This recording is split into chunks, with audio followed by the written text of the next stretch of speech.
அக்கா ஒரு 10,000 ரூபா கொடு. கேக்கு 10,000 ரூபா? டெல்லிக்கு போறேன். டெல்லிக்கு போய் அக்கா இங்க பக்கத்து ஸ்கூல்ல கொடி ஏத்துனாங்க. 2 முட்டாய் கேட்டேன், செருப்பை கொண்டு அடிச்சு என்னை வெளியே துரத்தி விட்டாங்க. நான் நேர டெல்லிக்கு போறேன், அங்க பெரிய கொடியா பறக்க விடுவாங்க. அதை போய் நான் பார்த்தாதான் எனக்கு மனசாரும். 10,000 ரூபா கொடு. டெல்லிக்கு போகணும் அவசியமே கிடையாது. நம்ம மாக்க ரகசந்த இதை தூக்கிட்டு போ. இதுவா? ஆமா, இது அந்த டெல்லி போடுவாங்களே அந்த கொடி மாதிரி இருக்குமா? அந்த கொடி மாதிரியே இருக்கும். நம்ம அப்படியா? தேசிய கொடி அப்படியே தெரியும். இங்க போட்டா டெல்லிக்கு தெரியுமா? டெல்லிக்கே தெரியும். நீ இங்க போட டெல்லிக்கே தெரியும். நம்ம தேசிய கொடி அப்படி 4 டைம் வந்து வெடிக்கும். 4 டைம் அடிக்குமா? எனக்கு இதுதான் வேணும். நான் போறேன், ஸ்கூல் வாசல்ல கொடி ஏத்துறதுக்கு பேர் நான் பக்கத்துல இருந்து போட்டு வரேங்க. சரியா? பத்துமா? 10,000 ரூபா வேண்டாம், நீ வச்சுக்க, செலவுக்கு வச்சுக்க. மாமா நல்லா இருக்காரா? எல்லாருமே நல்லா இருக்கு. நல்லா இருக்காரா? அக்கா ஒன்னு சொல்ல மறந்துட்டேன். மாமா அங்க இன்னொரு ஆண்டி கூட பேசிட்டு இருக்காருக்கா 24 மணி நேரமும். சரியா?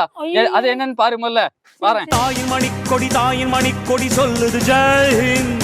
தாயகம் கத்திட தன்னலம் போக்கிட சொல்லுது ஜெய் ஹிந்த்.